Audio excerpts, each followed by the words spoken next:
La parole est à Monsieur Charles Fournier pour le groupe écologiste. Madame la Présidente, Monsieur le rapporteur, Madame la rapporteure, Monsieur le Ministre, chers collègues. Camaïeu, Koukaï, San Marina, Pinky, voilà les noms des dernières victimes du néolibéralisme roi qui, dans la fast fashion, a trouvé une de ses incarnations les plus désastreuses. Dans l'industrie textile, après l'hémorragie de la production, c'est maintenant celle du secteur de la vente. Les enseignes françaises ferment les unes après les autres, mises à genoux par la concurrence de la fast fashion qui inonde les marchés en ligne, échappant à l'essentiel des normes. Fléau écologique et social, la mode éphémère est l'illustration caricaturale de ce que la mondialisation dérégulée, la défiscalisation et le contournement des règles peuvent produire de pire. Elle détruit des emplois ici, réduit les droits sociaux ailleurs et contribue partout au réchauffement climatique. Elle prospère sur la surexploitation des humains et de la nature. Derrière les t-shirts à 1 €, la misère, le travail forcé, le travail des enfants, les violations des droits humains, l'eau, l'air et les sols pollués. Ouïghours, Rana Plaza, gaz à effet de serre, PFAS et j'en passe. À chaque drame humain ou catastrophe écologique, la fast fashion vient refaire la une de l'actualité. Mais elle parvient toujours à s'en sortir. En 3 ans, l'enseigne Shein a ainsi vu son chiffre d'affaires progresser de 900% en proposant 900 fois plus de produits qu'une enseigne française traditionnelle. Cette croissance se fait au détriment de nos entreprises qui ferment les unes après les autres, mises à genoux par cette concurrence. Il est donc temps que notre Assemblée se saisisse de ce sujet et mette un coup d'arrêt à ce fléau.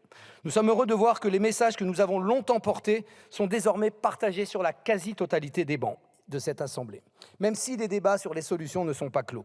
Nous remercions la rapporteure et le groupe Horizon d'avoir inscrit ce texte et de nous permettre de discuter des solutions à mettre en place pour combattre efficacement la fast fashion.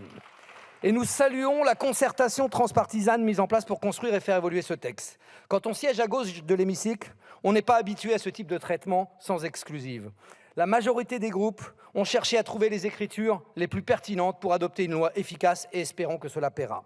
Ce texte peut être une véritable avancée dans la lutte contre la fast fashion, même si nous n'aurions pas eu la même approche que la vôtre. Nous considérons que face au marché dérégulé, nous devons intervenir pour limiter les quantités importées et mises en marché à un niveau soutenable socialement et écologiquement. En ce sens, nous proposons des amendements visant à instaurer des quotas dégressifs sur nos importations de textiles. Votre texte propose de réguler la fast fashion par le système de la des REP et le principe des pénalités primes en instaurant une interdiction de la publicité. Nous identifions 4 conditions permettant de rendre ce texte plus efficace.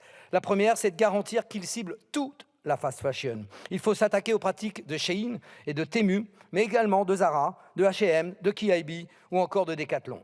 Le groupe écologiste soutiendra des amendements visant à inclure les places de marché afin qu'elles soient soumises aux mêmes règles que les autres entreprises, à pénaliser toutes les enseignes qui mettent en marché plus de 10 000 références par an et soutiendra le malus infligé selon les résultats obtenus à l'affichage environnemental.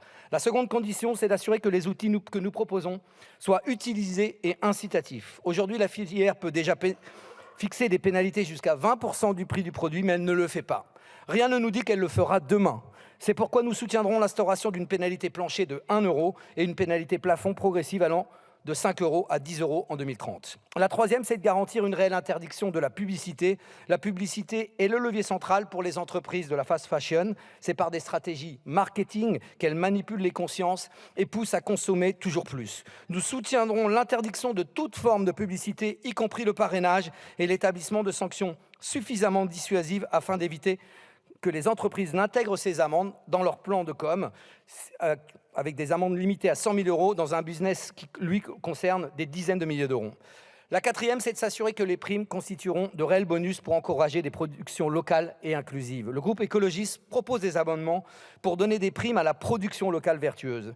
Et c'est fondamentalement la question à laquelle nous devons répondre au-delà de ce texte. Qu'avons-nous besoin de produire et comment voulons-nous produire nos vêtements demain ? J'ai engagé un tour de France pour une réindustrialisation réellement verte. Je rencontre des chevilles ouvrières partout. Les Nouvelles Grisettes, manufacture de textiles à Montpellier, la Cité de la Chaussure dans la Drôme, les tissages de Charlieu ou encore la marque de jeans 1083 qui mise sur un triptyque proximité, circularité et coopération. Alors disons-le sans détour, il nous faut des règles de protectionnisme de transition, le temps que les normes écologiques et sociales progressent partout dans le monde. Ce n'est pas un protectionnisme de repli, il n'exclut pas de coopérer avec les autres pour ces progrès. La loi que nous discutons peut être un pas dans cette direction, en permettant d'agir contre la fast fashion. Mais nous n'aurons pas réglé tout le sujet aujourd'hui. Nous avons besoin d'une réelle loi de réindustrialisation verte. Et j'invite le ministre de l'Industrie à plancher sur cette véritable loi de réindustrialisation verte, et nous sommes prêts à y contribuer. Vu la teneur constructive des discussions jusqu'à présent, un consensus semble atteignable, mais il nécessite que le texte soit renforcé afin que tous les groupes qui se sont engagés sur ce texte puissent être rassurés qu'ils ne votent pas simplement un symbole politique, mais une loi réellement utile. Ce consensus transpartisan enverrait un signal fort aux acteurs de la mode éphémère. Maintenant, vous devez changer de modèle. Je vous remercie, Monsieur Fournier.